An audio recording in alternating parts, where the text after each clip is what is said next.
The shot rang out across the valley just as the sun began its descent behind the jagged hills, and Lily Winters pressed her back against the weathered fence post, her rifle trembling in her hands as she counted the shadows moving through the dying light.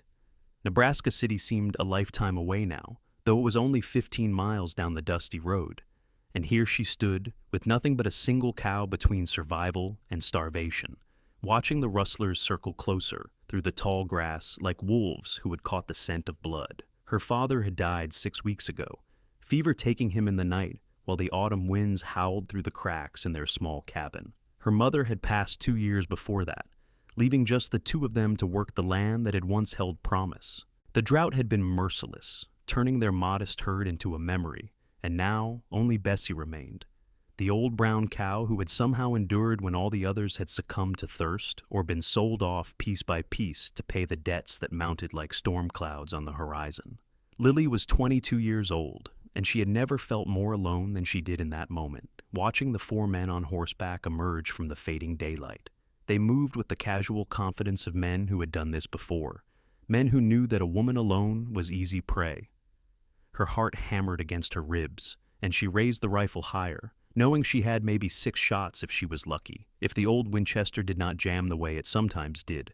"That's far enough," she called out, her voice carrying across the distance with more strength than she felt. "This is private property, and that cow is mine." The lead rider pulled his horse to a stop about 30 yards away, and she could see the glint of his smile even in the dimming light.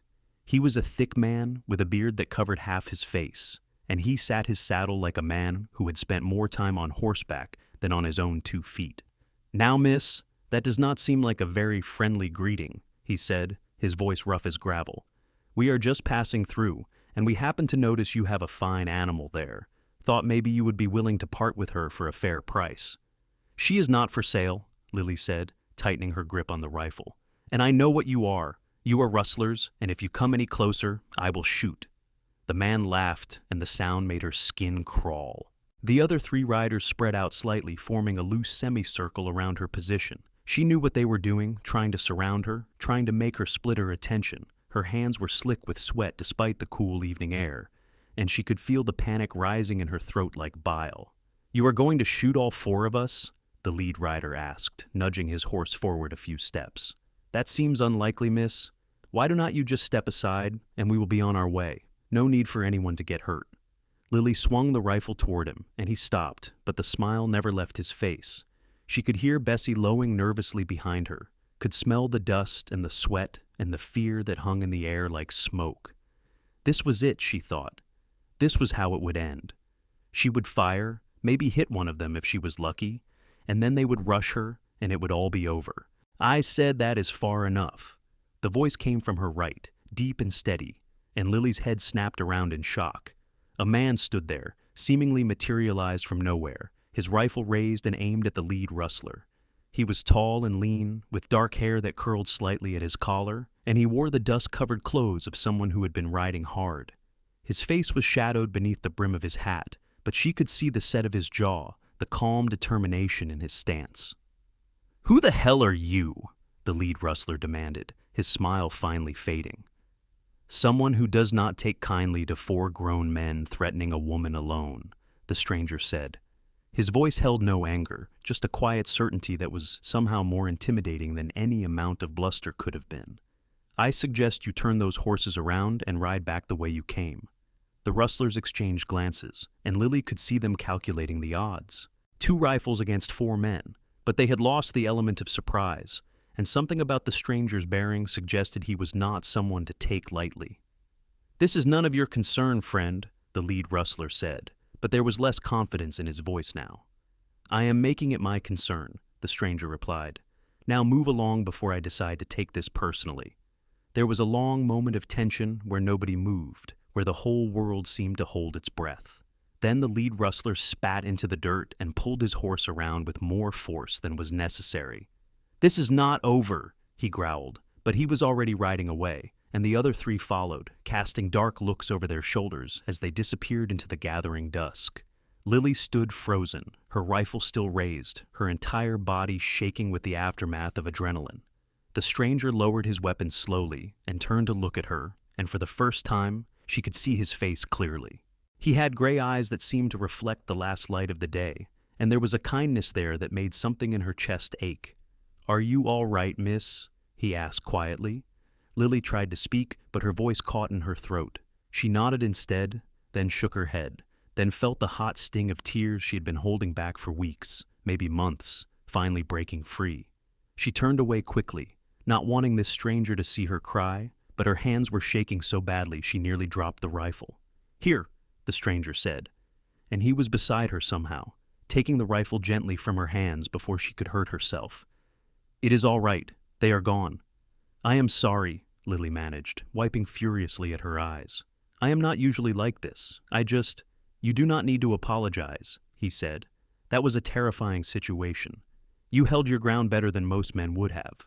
She looked up at him then, really looked at him, and saw that he meant it. There was no condescension in his expression, no mockery, just honest respect, and it made her want to cry all over again. "Thank you," she whispered. "If you had not come along when you did, I do not know what would have happened." "I am glad I could help," he said. He glanced toward the cabin, then back at her. "My name is Harrison Owens. I have been riding for 2 days straight, and my horse is about done in. Would you mind if I watered him at your well?" "Of course," Lily said quickly, grateful for something practical to focus on. "Please, yes. The well is just over there." She paused, then added, "I am Lily Winters. This is my land. Or it was my father's land. He passed recently." "I am sorry for your loss," Harrison said, and again she could hear the sincerity in his voice. He walked over to where his horse stood waiting, a sturdy chestnut gelding with intelligent eyes, and led it toward the well. Lily followed, still feeling unsteady on her feet. Bessie had calmed down now that the threat had passed, and she stood peacefully by the fence, chewing her cud as though nothing unusual had happened. It was almost funny, in a dark sort of way. That cow had no idea how close she had come to being stolen. As Harrison worked the pump to fill the trough for his horse, Lily found her voice again. "Where are you headed, Mr. Owens?" "Please, call me Harrison," he said, not looking up from his task. "I was making for Omaha, but I am in no particular hurry. I have been working cattle drives down in Texas, and I am heading north to see if there is any ranch work to be had before winter sets in." "You are a cowboy," Lily said, and it was not really a question. "I suppose I am," Harrison agreed, a slight smile tugging at the corner of his mouth.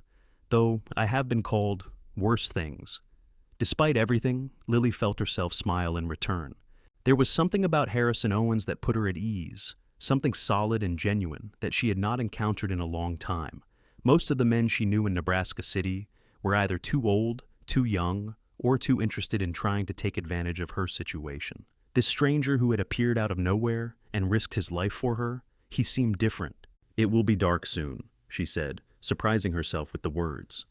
"If you need a place to stay for the night, I have a barn. It is not much, but it is dry, and there is hay for your horse." Harrison looked up at her, and something passed across his face, too quick for her to read. "I would not want to impose. You just saved my life and my last cow," Lily said firmly. "It is the least I can do. Besides, those rustlers might come back, and I would sleep easier knowing there was someone else around." He studied her for a moment, then nodded. "If you are sure, then I accept. Thank you, Miss Winters." "Lily," she corrected. "If I am calling you Harrison, you should call me Lily." "Lily," he repeated, and she liked the way her name sounded in his voice. They worked in comfortable silence as the darkness settled over the land like a blanket. Harrison tended to his horse, rubbing the animal down with practiced efficiency and making sure it had plenty of feed. Lily went into the cabin to light the lamps, and then, on impulse, she started preparing a meal. It had been so long since she had cooked for anyone other than herself, and she found that she wanted to do this, wanted to offer this man more than just a place to sleep. She had beans and salt pork, some cornbread she had made that morning, and even a little coffee, carefully rationed from her dwindling supplies. It was not much, but it was honest food, and when she called Harrison to come eat, the look on his face made every bit of effort worthwhile. "You did not have to do this," he said, standing in the doorway as though uncertain whether he should enter. "Come in and sit down before it gets cold," Lily said, and after a moment's hesitation, he did. They ate at the small wooden table her father had built years ago, the lamplight casting warm shadows on the walls. Harrison ate with the quiet appreciation of someone who had gone hungry more than once, and Lily found herself studying him when she thought he was not looking. He had strong hands, weathered by work and sun, and there was a scar along his jawline that made her wonder about the story behind it. He could not be much older than she was, maybe 25 or 26, but he had the bearing of someone who had lived a hard life and come through it intact. "This is the best meal I have had in months," Harrison said finally, pushing his empty plate away with a satisfied sigh. "Thank you, Lily?" "You are welcome," she said, and found that she meant it deeply. There was something about having another person in the cabin, about sharing food and conversation, that made the loneliness that had been her constant companion these past weeks seem less overwhelming. They talked as the night deepened around them, small talk at first, about the weather and the land and the challenges of surviving in this hard country. But gradually, the conversation turned more personal. Harrison told her about growing up in Missouri, about how his parents had died when he was 16 and he had struck out on his own, working whatever jobs he could find. He had been a ranch hand, a wrangler, even a deputy for a brief time in a small town in Kansas that he said was not much more than a dusty crossroads. "What made you leave?" Lily asked, genuinely curious. Harrison was quiet for a moment, his fingers tracing the rim of his coffee cup. "The sheriff I worked for, he was a good man, but he was getting old, and he could not stand up to the people who really ran that town. I saw things I did not agree with, and when I spoke up about it, I was told in no uncertain terms that my services were no longer required." "What kind of things?" Lily pressed gently. "The kind where the law applies differently depending on how much money you have or what color your skin is," Harrison said, and there was an edge of bitterness in his voice. "I could not be part of that, so I left, and I have been moving ever since." Lily nodded slowly, understanding more than he probably realized. Her father had been a fair man, had taught her that all people deserved respect and dignity, regardless of where they came from or what they looked like. It was one of the reasons they had never quite fit in with some of their neighbors. One of the reasons help had been scarce when times got hard. "I think you did the right thing," she said quietly. "It takes courage to walk away from something wrong, even when it is the easier path to stay." Harrison looked at her then, really looked at her, and Lily felt a warmth spread through her chest that had nothing to do with the coffee. "Thank you," he said softly. "Not many people see it that way." They sat in silence for a while after that, but it was not an uncomfortable silence. It was the kind of quiet that settles between people who have begun to understand each other, who have found an unexpected connection in the midst of chaos. Eventually, Harrison stood, helping her clear the dishes despite her protests. "I should let you get some rest," he said. "It has been a long day for both of us." "Yes," Lily agreed, though she found she did not want him to leave. The cabin would feel emptier than ever once he was gone, even if he was just out in the barn. "There are extra blankets in the chest by the door if you need them. The nights are getting cold." "I will be fine," Harrison assured her. "I have slept in worse places than a warm barn with a good roof." He paused at the door, his hand on the latch, and turned back to look at her. "Lily, those men today, they might come back. I know you said you would feel easier with me here, but I want you to understand that if they do return, it could get dangerous." "I know," Lily said, lifting her chin, "but I am not leaving this land. It is all I have left of my family, and I will fight for it if I have to." Harrison's expression softened. "I am not suggesting you leave. I am just saying that if it comes to a fight, you need to be prepared for what that means. Do you have ammunition for that rifle?" "Some," Lily admitted. "Not as much as I would like." "All right," Harrison said, thinking. "Tomorrow, if it is all right with you, I will ride into Nebraska City and see about getting more supplies. Ammunition, some food staples if I can afford them. Maybe ask around about those Rustlers, see if anyone knows who they are." "I cannot afford to pay you for that," Lily said, hating the way her voice sounded small and defeated. "I am not asking you to," Harrison replied. "You have already given me more than I expected by offering me a meal and a place to stay. Consider it my way of paying you back." Lily wanted to argue, but the truth was, she needed help. She needed it desperately. And here was this man, this stranger who had appeared out of nowhere, like an answer to a prayer she had been too proud to voice, offering it freely. "Thank you," she said, and put every ounce of gratitude she felt into those two words. Harrison nodded, touched the brim of his hat in a gesture that was both old-fashioned and strangely endearing, and then he was gone, the door closing softly behind him. Lily stood in the middle of her empty cabin and listened to the sound of his footsteps crossing the yard toward the barn. She touched her hand to her chest, feeling the rapid beat of her heart, and tried to tell herself that it was just the residual fear from the encounter with the Rustlers. But deep down, she knew it was something else entirely. The next morning dawned clear and cold, frost glittering on the grass like scattered diamonds. Lily woke before sunrise, as she always did, and went through the familiar routine of starting the fire, putting on coffee, and preparing a simple breakfast. She found herself making extra, enough for 2 people, and tried not to think too hard about what that meant. Harrison appeared just as the sun was breaking over the horizon, looking surprisingly well-rested for someone who had slept in a barn. He had washed at the well, his hair still damp and curling slightly. And when he smiled at her in greeting, Lily felt that strange flutter in her chest again. "Good morning," he said. "Something smells good." "Just cornmeal mush and coffee," Lily said, trying to sound casual. "Nothing fancy." "It is perfect," Harrison assured her, and they settled into the easy rhythm of sharing a meal that already felt familiar, despite the fact that they had only met the day before. After breakfast, Harrison saddled his horse and prepared to ride into Nebraska City. Lily walked out with him, Bessie trailing along behind her like an oversized dog. The cow had taken a liking to her, probably because Lily was the only one who fed her, and she seemed content to follow wherever Lily went. "I should be back by early afternoon," Harrison said, checking his saddlebags. "Is there anything specific you need besides ammunition?" Lily thought about the nearly empty shelves in her cabin, the dwindling supplies that kept her awake at night worrying. "Flour, if you can manage it, and salt. But please, Harrison, do not spend your own money on this. I will find a way to pay you back." "We will figure it out," Harrison said, and there was something in his tone that suggested he did not want to argue about it right now. He swung up into the saddle with easy grace, settling into the leather as though he had been born there. "Keep that rifle close, and if you see or hear anything suspicious, fire a shot. I will hear it from town." "I will be fine," Lily said, with more confidence than she felt. "You should worry more about yourself. Some of the people in Nebraska City, they are not always friendly to strangers." "I have dealt with unfriendly people before," Harrison said, but his eyes were serious. "I will be careful." She watched him ride away until he was just a speck on the horizon, and then she turned back to the work that was always waiting. There was water to haul, Bessie to tend, repairs to make on the fence that was slowly falling apart. The list was endless, and with every task she completed, 2 more seemed to spring up to take its place.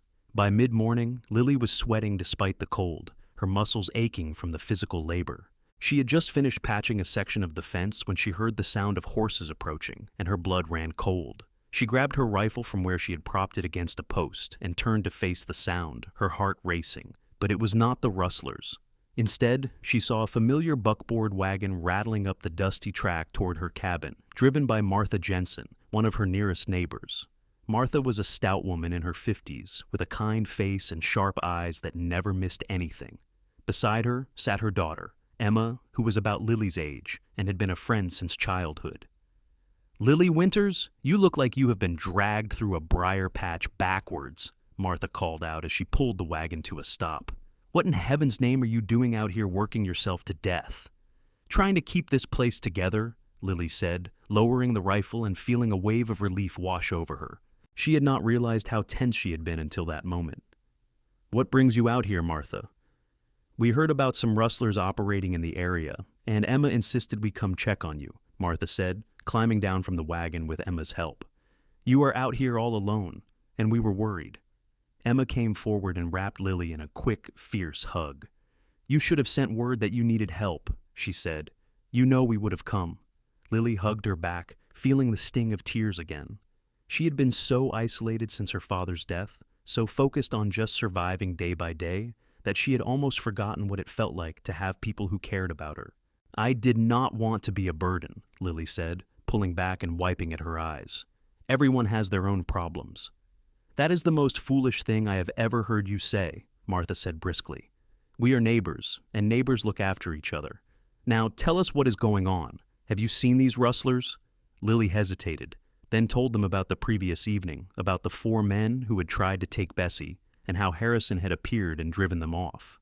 She saw the look that passed between Martha and Emma, saw the mixture of concern and curiosity. "Who is this Harrison Owens?" Martha asked, her tone carefully neutral. "I have not heard that name before." "He is a cowboy, passing through on his way north," Lily explained.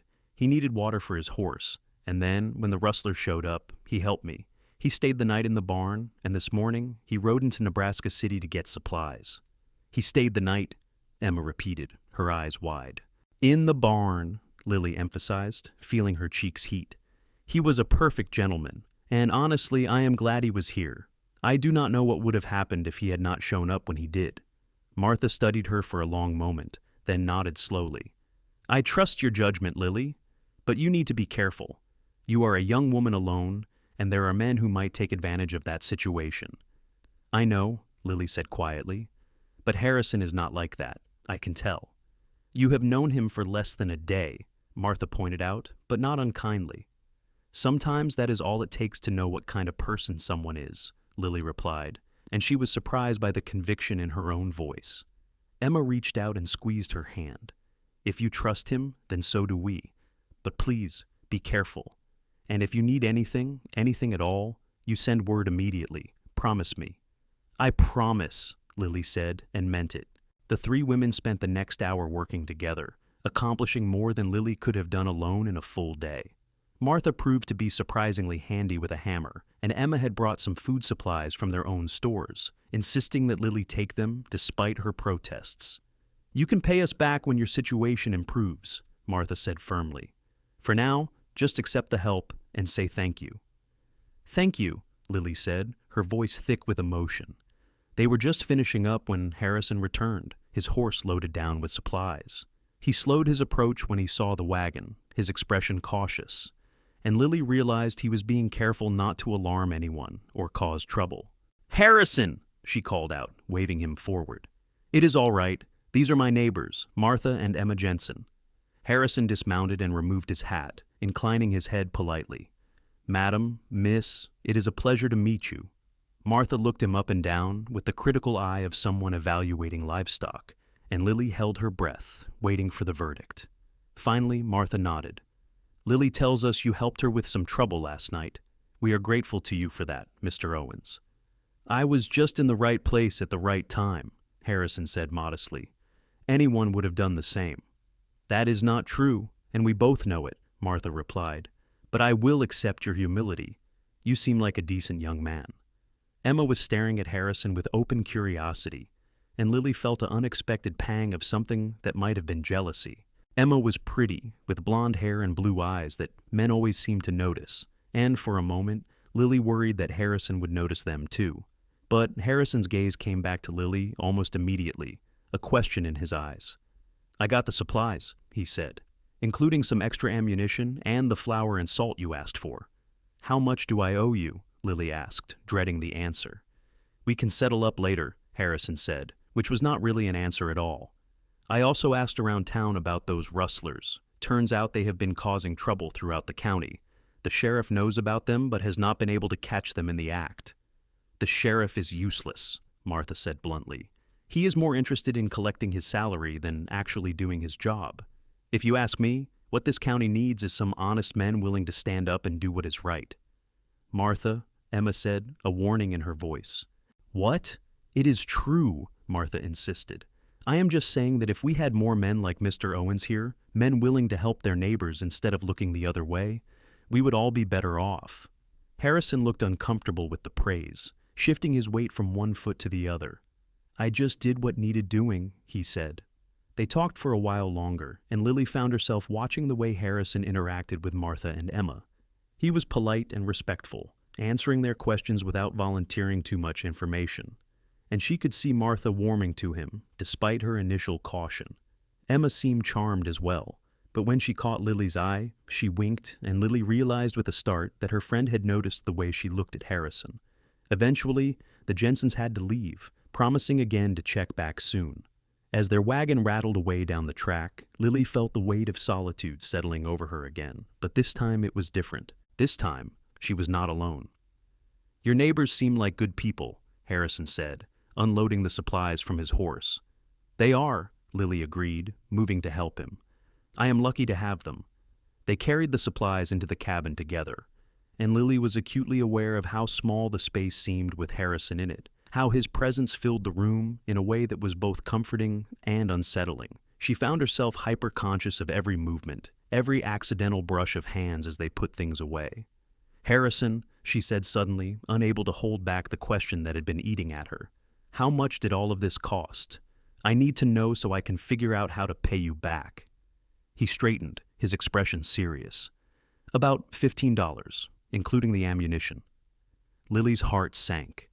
$15 might as well have been $1,500. She had maybe $3 in coins hidden in a tin under her bed, money she had been saving for absolute emergencies. There was no way she could pay him back, not without selling Bessie, and if she sold Bessie, she would have nothing at all. I see, she said quietly, looking down at her hands. Lily, Harrison said, and he stepped closer, close enough that she could smell the leather and horse and sun that seemed to cling to him. I did not buy these supplies expecting to be paid back. I cannot just accept charity, Lily protested, even though part of her knew she had no choice. It is not charity, Harrison said firmly. It is neighbors helping neighbors. Is not that what Martha said? Besides, you have given me meals and a place to stay. That is worth something. Not $15 worth, Lily muttered. Harrison was quiet for a moment, and when he spoke again, his voice was gentler. What if I stayed on for a while, helped you with the work around here? You could consider the supplies as payment for room and board. Lily looked up at him sharply. You said you were heading to Omaha to look for work. I was, Harrison agreed. But that was before I saw how much work needs doing here, and honestly, I would feel better staying until we are sure those rustlers are not coming back. I know you can take care of yourself, but 4 against 1 are not good odds, and I would not be able to rest easy knowing I left you to face that alone. There were 1,000 reasons why Lily should say no. She barely knew this man. What would people think? What if he was not as honorable as he seemed? But as she stood there looking into his steady gray eyes, she found that all those reasons seemed less important than the simple truth that she needed help, and he was offering it. All right, she said quietly. You can stay, but I am still going to pay you back somehow, even if it takes me years. Harrison smiled, and it transformed his whole face, making him look younger and less careworn. That is a deal I can live with. The days that followed fell into a pattern that surprised Lily with how natural it felt. Harrison was an early riser, just as she was, and they would meet at dawn to share coffee and plan out the day's work. He threw himself into the tasks that had been slowly overwhelming her, repairing the fence, reinforcing the barn, even fixing the leak in the cabin roof that Lily had been ignoring because she did not have the strength or the knowledge to deal with it. Lily found herself working alongside him, learning things her father had never taught her because he had always assumed he would be there to handle them. Harrison was a patient teacher, showing her how to properly secure a fence post, how to read the weather signs in the clouds, how to track animals by their prints in the soft earth. They talked as they worked, long conversations about everything and nothing.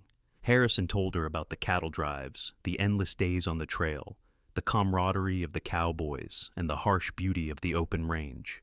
Lily told him about growing up on this land, about her mother's herb garden, and her father's dreams of building a thriving ranch, dreams that had died slowly under the weight of drought and debt. Do you ever think about leaving? Harrison asked one afternoon as they sat on the cabin steps, taking a break from their work. Selling this place and starting over somewhere else? Every day, Lily admitted. But then I think about my parents, about how hard they worked to build something here, and I feel like leaving would be betraying them somehow. I do not think they would see it that way, Harrison said thoughtfully. Parents want their children to be happy and safe. If staying here makes you miserable, I do not think they would want that for you. What about you? Lily countered. You are always moving, never settling anywhere. Do not you ever want a place to call home? Harrison was quiet for a long time, staring out at the horizon. I used to, he said finally. When I was younger, I thought I would find a piece of land, build a house, raise a family. But after my parents died, after I saw how quickly everything you love can be taken away, I guess I stopped believing in that dream. That is the saddest thing I have ever heard, Lily said softly. He looked at her then, and there was something in his eyes that made her breath catch. Maybe it was, he said. Until recently. The moment stretched between them, charged with something Lily did not quite have a name for. She felt like she was standing on the edge of a cliff, about to step off into nothing, and the terrifying part was that she wanted to take that step. But then Bessie chose that moment to wander over and push her large head between them, snuffling for treats, and the spell was broken. They both laughed, the tension dissipating, and Lily scratched the cow behind her ears, grateful for the interruption, even as part of her mourned it. A week after Harrison had arrived, the Rustlers came back. It was late afternoon, and Lily was in the cabin preparing supper while Harrison was out checking the fence line. She heard Bessie's distress lowing first, then the sound of horses and rough male voices. Her heart jumped into her throat as she grabbed her rifle and ran to the door. There were 5 of them this time, including the 4 from before, plus one more, a lean man with cold eyes and a scar running down his cheek. They had Bessie surrounded, and the lead rustler was already dismounting, a rope in his hands. "I told you we would be back," he called out when he saw Lily appear on the porch, rifle raised. "And this time, your friend is not here to save you." "You are wrong about that," Harrison's voice rang out, and Lily saw him walking toward them from the direction of the barn, his rifle held ready. He must have heard the commotion and come running. "I suggest you let that cow be and ride out of here while you still can." The rustlers turned to face him, and Lily saw the calculation in their eyes. 5 against 2 now, better odds than before, and they knew it. "You are making a mistake, Cowboy," the scarred man said. His voice was smoother than the lead rustlers, more educated, and somehow that made him seem more dangerous. "This is business, nothing personal. Just ride away and let us do what we came here to do." "I am afraid I cannot do that," Harrison said, and he had moved so that he was standing beside Lily now, presenting a united front. "This lady has asked you to leave her property, and I intend to see that request honored." "Is she worth dying for?" the scarred man asked, and there was genuine curiosity in his tone. "One cow, one struggling homestead? Are you really willing to put your life on the line for this?" Harrison did not hesitate. "Yes." Something passed across the scarred man's face, something that might have been respect. Then he shrugged. "So be it. Boys, take the cow." Everything happened at once.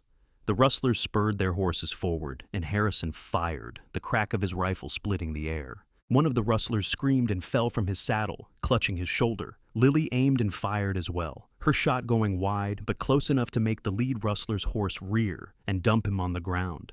Then Harrison was moving, working the lever of his rifle with practiced speed, firing again and driving another rustler back. Lily fired twice more, her hands steadier now that the initial shock had worn off, and she saw one of her bullets nick a horse's flank, sending it bucking and plunging. The scarred man was reaching for his gun, and Lily swung her rifle toward him, but before she could fire, Harrison was there, his rifle pointed directly at the man's chest. "Do not," Harrison said quietly, and there was something in his voice that made the scarred man freeze with his hand on his pistol grip. "The next bullet goes through your heart." For a long moment, nobody moved. The rustler Harrison had shot was moaning on the ground, his shoulder bleeding, but the wound not fatal. The lead rustler was struggling to his feet, looking furious and humiliated. The other 3 sat their horses, looking uncertain now that the easy robbery had turned into a gunfight. "This is not over," the scarred man said, but he slowly removed his hand from his pistol. "You 2 have made powerful enemies today." "Then I guess we will deal with those enemies when they come," Harrison replied. "Now, get your man and get out of here. If I see any of you on this property again, I will not bother with warning shots." The rustlers retreated, the wounded man helped onto a horse by his companions. They rode away slowly, defiantly, but they rode away, and that was what mattered. Lily stood on her porch, her rifle still raised, and watched until they were nothing but specks in the distance. Then, finally, she lowered her weapon, and her hand started shaking so badly she nearly dropped it. "Hey," Harrison said, and he was there, taking the rifle from her, setting it aside carefully. "You did good. You stood your ground." "I was terrified," Lily admitted, and now that the danger had passed, she could feel the fear washing over her in waves. "Being terrified and doing it anyway is the definition of courage," Harrison said. His hands were on her shoulders now, steadying her, and she looked up into his face and saw her own fear reflected there, along with something else, something fierce and protective that made her heart race for entirely different reasons. "Harrison," she whispered, and she did not even know what she was asking for, but he seemed to understand anyway. He pulled her into his arms, and Lily went willingly, burying her face against his chest and feeling the solid strength of him. The reassurance that she was not alone, that someone cared enough to stand beside her when everything else was falling apart. She could hear his heart beating fast beneath her ear, could feel the slight tremor in his hands as he held her, and she realized that he had been just as scared as she was, had faced down 5 armed men despite that fear because he could not stand to see her hurt. "Thank you," she said, her voice muffled against his shirt. "Thank you for staying. Thank you for being here." "There is nowhere else I would rather be," Harrison said, and his voice was rough with emotion. "Lily, He stopped, and when she pulled back to look at him, she saw the conflict in his face, the war between wanting to say something and holding back. "What?" she prompted gently. Harrison took a breath, then seemed to make a decision. "I know we have only known each other for a week. I know I am just a drifter with nothing to my name but a horse and a rifle. But Lily, being here with you, working beside you, it has made me feel something I have not felt in years. Like maybe I have found a place worth staying for." Lily's breath caught in her throat. "Harrison, you do not have to say anything," he said quickly. "I just wanted you to know. I am not expecting anything from you. But whatever happens, whether I stay or go, I will never forget these days. I will never forget you." Lily reached up and touched his face, her fingers tracing the line of his jaw, feeling the roughness of stubble and the warmth of his skin. "What if I do not want you to go?" she said softly. "What if I want you to stay, not just for the work or for protection from rustlers, but because when I look at you, I see something I thought I had lost when my father died. I see hope." Harrison's eyes closed for a moment, and when he opened them again, they were bright with something that might have been tears. "You mean that?" "I mean it," Lily said, and she realized it was true. Somewhere in the past week, between the morning coffees and the shared work and the long conversations under the stars, she had fallen for this quiet cowboy who had appeared in her life like a gift she had not known she needed. "I am falling in love with you, Harrison Owens, and it terrifies me more than any rustler ever could." "Why does it terrify you?" Harrison asked, his hands coming up to cup her face. "Because loving someone means you can lose them," Lily whispered, "and I have already lost so much." "I know," Harrison said. "But Lily, not loving someone, not taking that risk, that is just another kind of loss. And I think you were too brave to choose that path."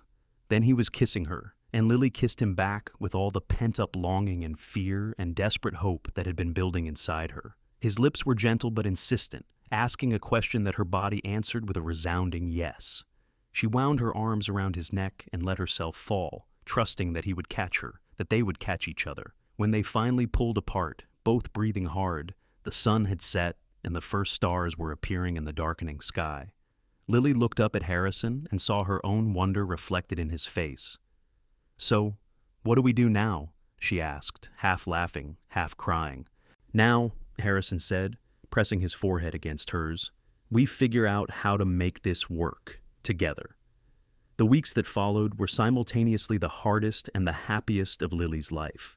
The rustlers did not return, but the threat of them hung over everything like a storm cloud. Harrison rode into Nebraska City and spoke with the sheriff, filing a formal complaint and giving descriptions of the men who had attacked them. The sheriff, a portly man named Dixon, who seemed more interested in his lunch than in doing his job, promised to look into it, but Harrison came back clearly skeptical that anything would be done. "He as much as told me that unless someone gets killed, he cannot spare the men to chase down every report of rustlers in the county," Harrison said, his frustration evident. "Said we should consider ourselves lucky that we drove them off." "That sounds like Dixon," Lily said with a sigh. "He has been sheriff for 10 years, and in all that time, I cannot think of a single thing he has done to actually help anyone." "Well, if he will not do something, we will have to take care of ourselves," Harrison said. "I have been thinking about talking to some of the other ranchers in the area, seeing if we can organize some kind of watch system. If these rustlers are hitting multiple places, maybe we can work together to catch them, or at least drive them out of the county." It was a good idea, and over the next few weeks, Harrison spent several days riding to neighboring properties and talking to other ranchers. He found that most were dealing with the same problems they were: Rustlers picking off livestock, supplies going missing, fences being cut. There was a shared sense of frustration and helplessness, but also a willingness to fight back if someone was willing to organize them. Martha Jensen and her husband, Carl, were among the first to agree to help. The Jensens had lost several head of cattle over the past months, and Carl was a tough old German immigrant who did not take kindly to thieves.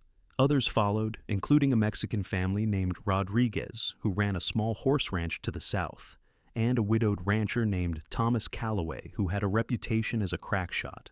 They held a meeting at the Jensen place, about a dozen ranchers and their families gathering in the large barn to discuss strategy.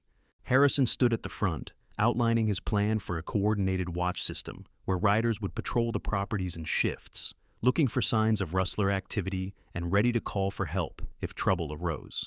Lily stood beside him, and she could see the respect in the eyes of the other ranchers as they listened to Harrison speak. He had a natural authority, a quiet confidence that made people trust him, and she felt a surge of pride watching him take charge of the situation. "This will require commitment from all of us," Harrison said. "We will need to organize ourselves, make sure someone is always watching, always ready. It will be hard work on top of the hard work we are already doing. But if we do not stand together, these rustlers will pick us off one by one until there is nothing left." "I am in," Carl Jensen said immediately, his heavy accent making the words sound even more determined. "These thieves, they think they can take what we have worked for. They will learn different." One by one, the others agreed, and by the end of the meeting, they had a plan in place. It was not perfect, and there were still risks, but it was something, a way to take control of their own fate instead of waiting helplessly for the next attack. As they were leaving, Thomas Calloway pulled Harrison aside. He was a tall man in his 50s, his face weathered by decades of sun and wind, and he had a direct way of speaking that Lily appreciated. "That was good work in there, organizing everyone," Thomas said. "You have got a head for this kind of thing. Ever consider becoming a lawman?" Harrison laughed, but there was no humor in it. "I was a deputy once, down in Kansas. Did not work out well." "Martha told me a bit about that," Thomas said, nodding. "About how you stood up against corruption and got run out for it. That tells me you are exactly the kind of lawman this county needs." "With all due respect, Thomas, I am not interested in wearing a badge again," Harrison said firmly. "I am just trying to help my neighbors and protect what matters to me." Thomas glanced over at Lily, and a knowing smile crossed his face. "I see. Well, if you ever change your mind, you let me know. We need good men like you, and that is the truth." On the ride back to Lily's place, Harrison was quiet, lost in thought. Lily let him be, understanding that he had a lot on his mind. The moon was full and bright, turning the landscape into a study of silver and shadow, and she found herself thinking about how much her life had changed in just a few short weeks. "Do you ever regret it?" she asked finally, breaking the silence. "Stopping here, getting involved in all of this?" Harrison looked over at her, and even in the dim light, she could see the warmth in his eyes. "Not for a single second," he said. "Lily, before I met you, I was just going through the motions, moving from place to place with no real purpose. You have given me something to fight for, something to believe in. How could I ever regret that?" "I feel the same way," Lily said softly. "Before you came, I was barely surviving, just trying to hold on one more day. Now, I actually have hope for the future. That is because of you." Harrison reached over and took her hand, their fingers intertwining.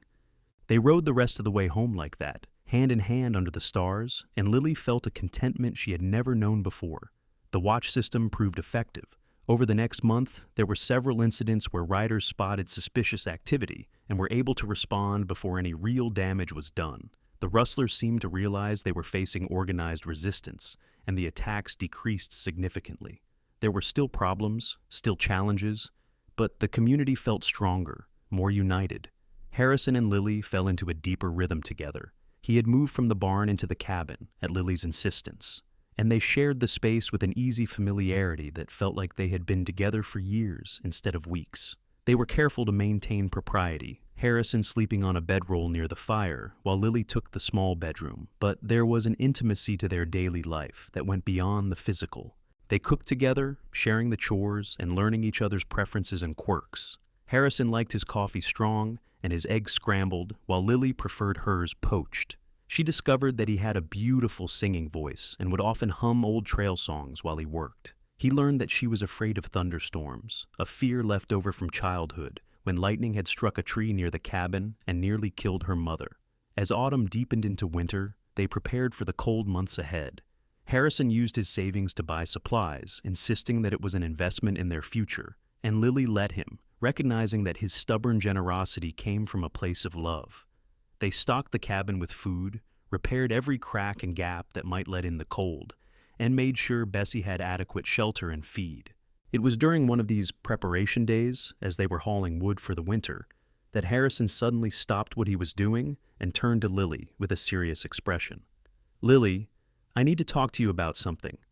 She set down her armload of wood, her heart suddenly beating faster. There was something in his tone that made her nervous. "What is it?" Harrison took off his hat. A gesture she had learned meant he was about to say something important. "I have been thinking about the future, about what comes next. This watch system has bought us some breathing room, but it is not a permanent solution. Those rustlers are still out there, and winter is coming, which means people are going to get desperate." "I know," Lily said quietly.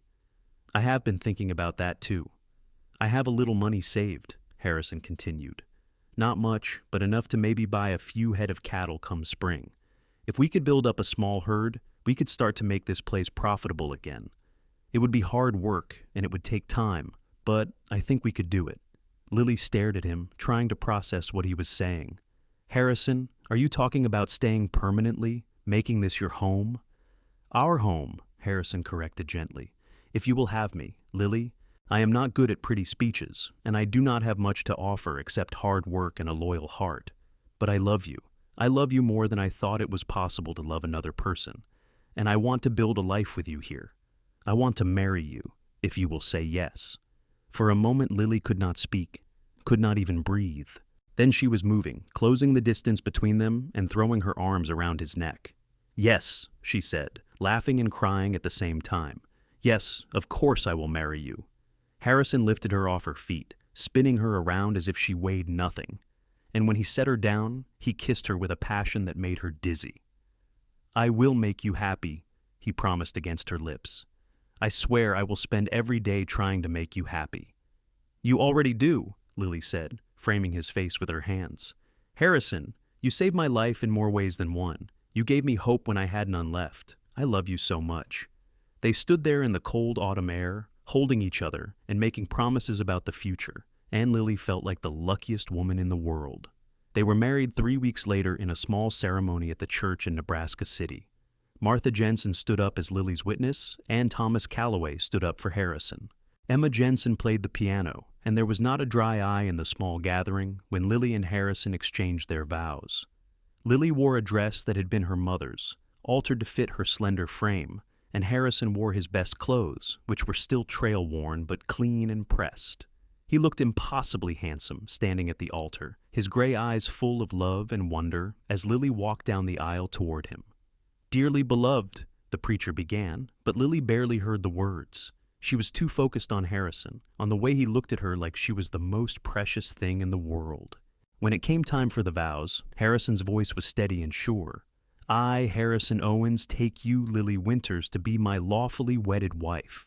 I promise to love you, honor you, and protect you, in good times and bad, in sickness and health, for as long as we both shall live." Lily's voice shook a little with emotion, but she got through her vows, meaning every word. "I, Lily Winters, take you, Harrison Owens, to be my lawfully wedded husband.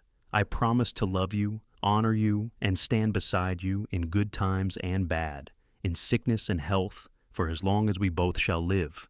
When the preacher pronounced them husband and wife, Harrison kissed her with a tenderness that made her heart ache, and the small congregation erupted in applause and cheers. The reception was held at the Jensen house, a simple affair with food and music and dancing.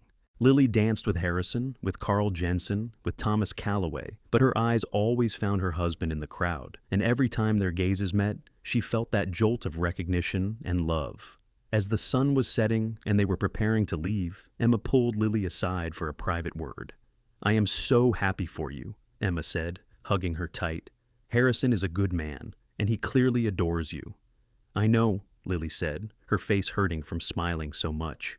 I still cannot quite believe this is real. It is real, Emma assured her. And you deserve every bit of this happiness, Lily. After everything you have been through, you deserve to have someone who loves you the way he does. They said their goodbyes and started the ride back to the cabin, which felt different now somehow, more like the beginning of something, instead of a place where Lily had been barely surviving. Harrison had borrowed a wagon from the Jensens so they would not have to ride horseback, and they sat close together on the bench seat, Lily's hand resting on Harrison's thigh. Mrs. Owens, Harrison said, testing out the name. I like the sound of that. So do I, Lily said, leaning her head against his shoulder. Mr. Owens. When they reached the cabin, Harrison insisted on carrying her over the threshold, even though she protested that it was silly. He swept her up in his arms and carried her inside, setting her down gently in the middle of the room. Welcome home, wife, he said softly. Welcome home, husband, Lily replied. That night, they consummated their marriage with a tenderness and passion that surprised them both. Harrison was gentle and patient, making sure Lily felt safe and cherished, and Lily discovered a capacity for joy and pleasure she had never known existed. Afterwards, they lay tangled together in the narrow bed, talking softly about their dreams for the future. I want to make this place everything your parents dreamed it could be, Harrison said, his fingers tracing lazy patterns on her skin. I want to build a real house, not just this cabin, something big enough for a family. A family, Lily repeated, the word filling her with warmth. How many children are you thinking? As many as you are willing to give me, Harrison said with a smile. Within reason, of course. I am thinking maybe 4 or 5. Lily laughed. We will see how the first one goes before we start planning for 5. Fair enough, Harrison agreed, pulling her closer. But, just so you know, I plan on being a very present father. I will not be one of those men who leaves all the child rearing to his wife. I know you will not, Lily said, kissing his chest. You are the most honorable man I have ever known, Harrison Owens.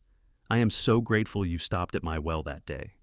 I am the one who is grateful, Harrison murmured, his voice growing drowsy. You gave my life meaning, Lily. You gave me a home. They fell asleep like that, wrapped around each other, and for the first time since her father's death, Lily slept without nightmares. The winter of 1882 was harsh, with snow that piled up to the windows and temperatures that plunged well below freezing. But inside the cabin, Lily and Harrison were warm, kept comfortable by the fire and by their love for each other. They spent the long evenings reading, playing cards, talking about everything and nothing. Harrison taught Lily to play chess, and she taught him to knit, though he was hilariously bad at it. The watch system continued through the winter, though the patrols were less frequent due to the weather. The Rustlers seemed to have moved on to easier pickings, and the community breathed a collective sigh of relief. There were a few false alarms, shadows that turned out to be wandering livestock or nervous neighbors, but no real trouble. In February, Lily realized she was pregnant. She had suspected for a few weeks, but when Martha Jensen came to visit and confirmed it with the wisdom of someone who had raised 6 children of her own, Lily felt a mixture of joy and terror that left her breathless. How do I tell him? She asked Martha, her hands resting on her still flat stomach. You just tell him, Martha said with a smile. That man loves you more than life itself. He is going to be thrilled. Martha was right. When Lily told Harrison that evening, his reaction was everything she could have hoped for. He picked her up and spun her around, then immediately set her down and started fussing over her, asking if she was feeling all right, if she needed anything, if she should be resting more. Harrison, I am fine, Lily said, laughing at his concern. Women have been having babies since the beginning of time. I am not made of glass. I know, but you are carrying our child, Harrison said, his hand resting gently on her stomach. That makes you the most precious thing in the world to me. We are going to be parents, Lily said, the reality of it finally sinking in. Harrison, we are going to have a baby. We are, Harrison agreed, and his eyes were bright with unshed tears. Thank you, Lily. Thank you for giving me this gift. The months that followed were a blur of preparation and anticipation.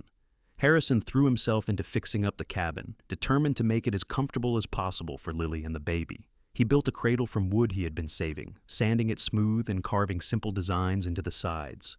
Lily sewed blankets and tiny clothes, her heart swelling every time she thought about the life growing inside her. As spring arrived and the snow began to melt, Harrison made good on his promise to start building up their herd. He used his savings to buy 4 young cows and a bull from Thomas Calloway, who gave him a fair price and even threw in some extra feed to get them started. It was a modest beginning, but it was a beginning, and that was what mattered. Bessie, their old cow, seemed to sense the change in the household and became almost protective of Lily, following her around the yard when she went outside and lowing softly whenever Lily sat down to rest.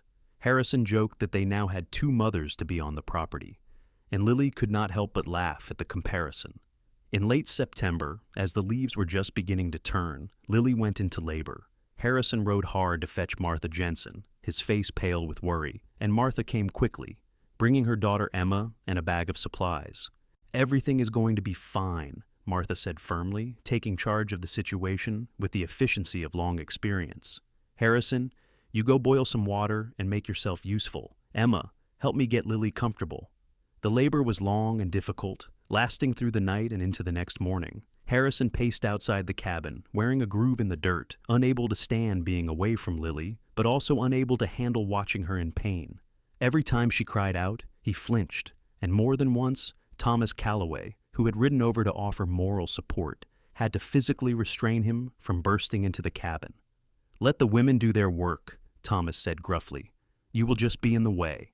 Finally, just as the sun was breaking over the horizon, Harrison heard a new sound, the thin, reedy cry of a newborn baby.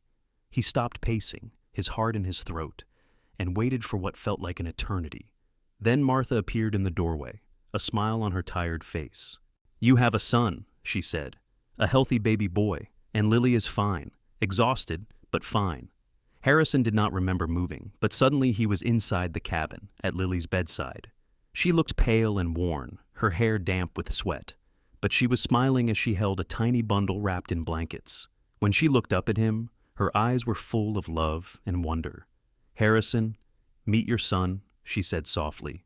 Harrison reached out with shaking hands and took the baby from her, cradling the impossibly small body against his chest. The baby had stopped crying and was looking up at him with dark, unfocused eyes, and Harrison felt something shift in his chest, something profound and permanent. "Hello, little one," he whispered. "I am your father, and I promise I am going to do everything in my power to give you a good life." Lily reached up and touched his face, wiping away tears he had not realized he was shedding. "What should we name him?" They had discussed names, but had not been able to agree on anything. Now, holding his son and looking at his wife, Harrison knew exactly what he wanted to call this child.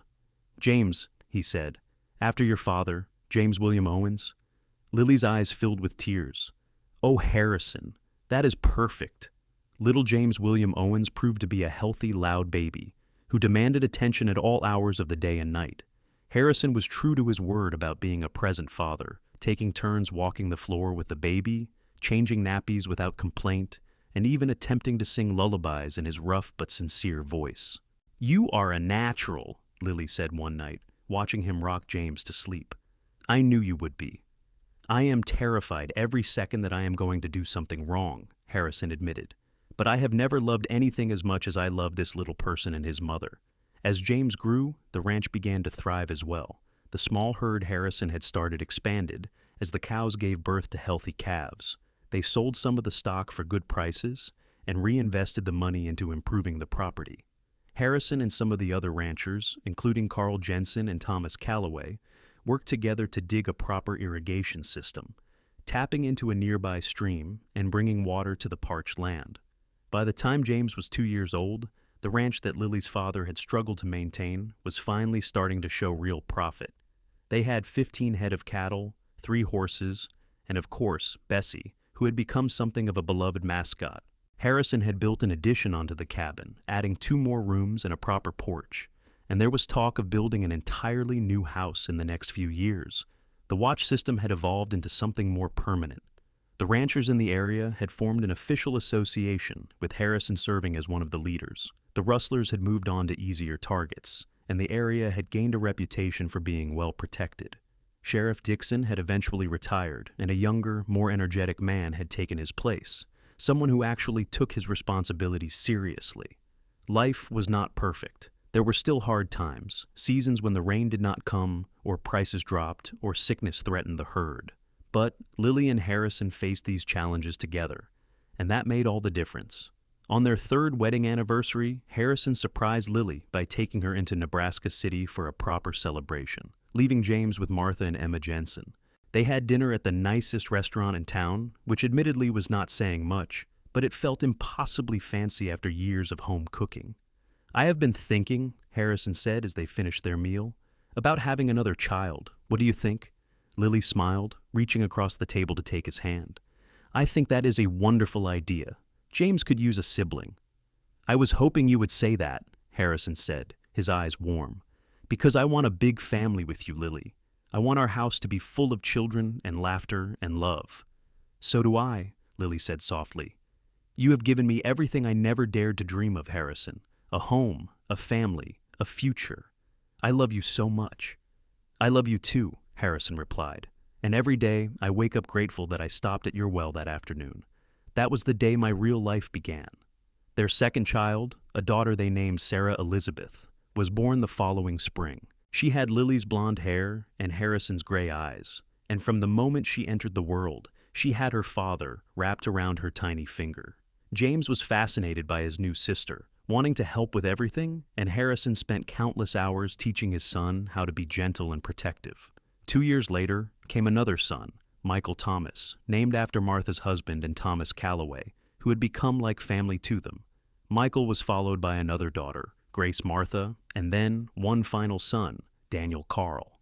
The original cabin was long gone by then, replaced by a proper 2-story house that Harrison had built with his own hands, with help from the neighbors who had become such an integral part of their lives. It had 6 bedrooms, a large kitchen, and a parlor with windows that looked out over the land that had once seemed so barren but now bloomed with life and promise. On a warm summer evening in 1895, Lily stood on the porch of that house and watched her children playing in the yard. James, now 13, was teaching his younger siblings how to rope a fence post, demonstrating with the patient skill he had learned from his father.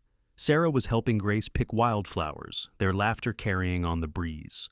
Michael and Daniel were chasing each other around, their shouts of joy making Lily smile.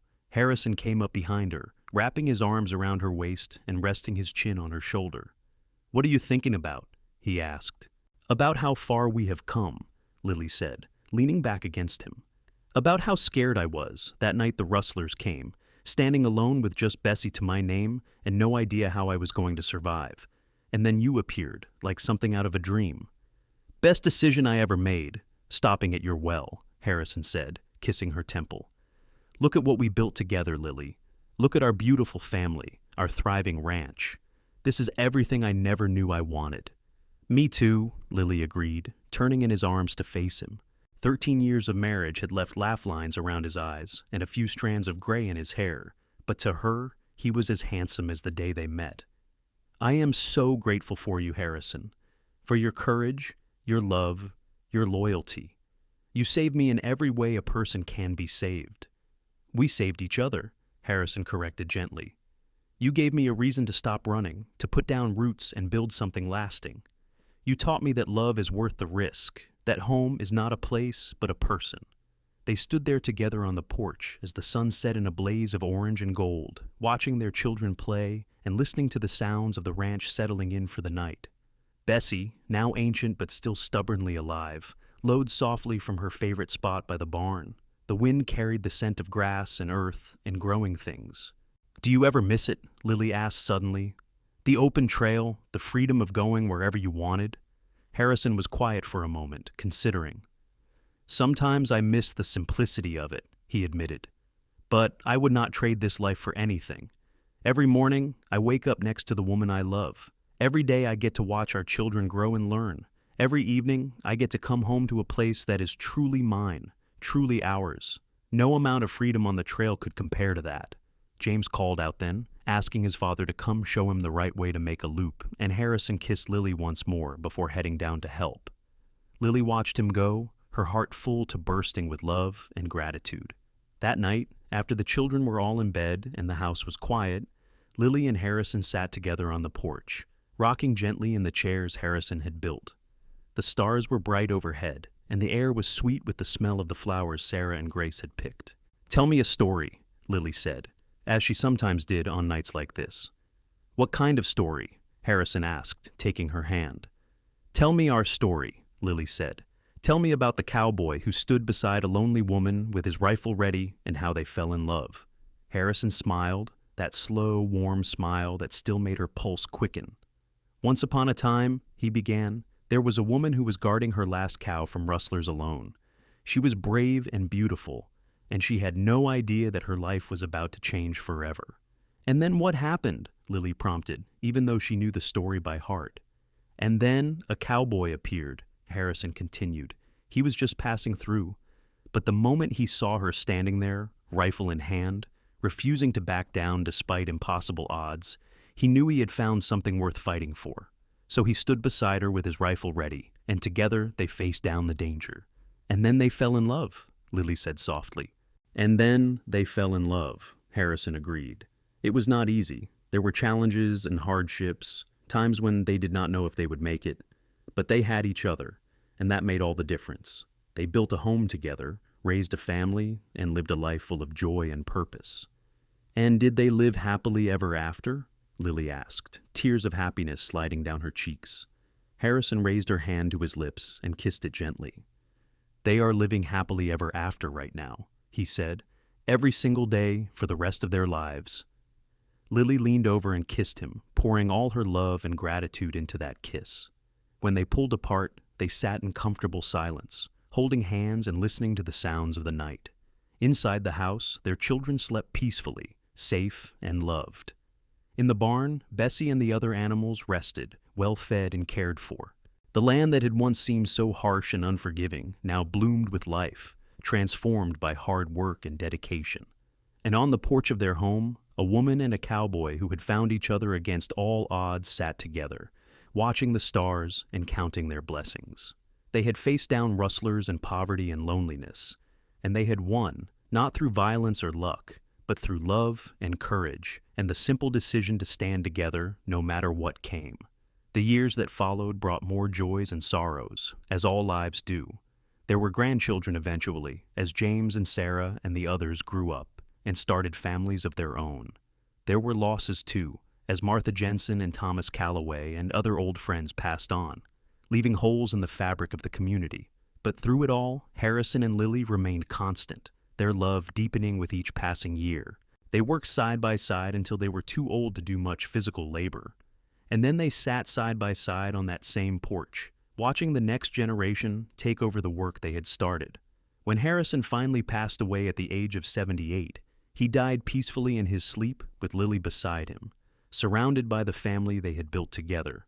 And when Lily followed him 2 years later, her last words were about the cowboy who had stopped at her well one afternoon and changed her life forever. Their children laid them to rest side by side on a hill overlooking the ranch, beneath a sky as wide and blue as the one they had first stood under together all those years ago.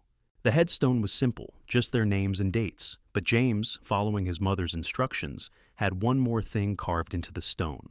She was guarding her last cow alone. He stood beside her with his rifle ready. Together, they built a legacy of love.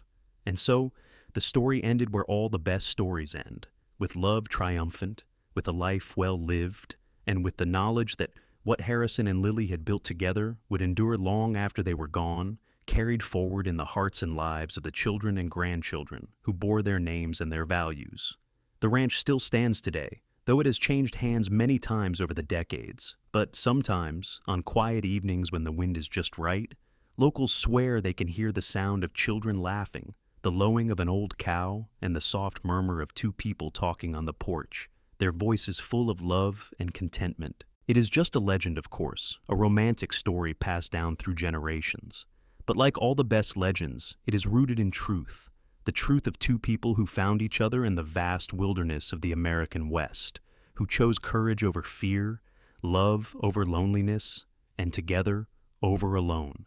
And that truth, that simple, profound truth, is what makes their story worth telling, worth remembering, and worth believing in, even now, all these years later.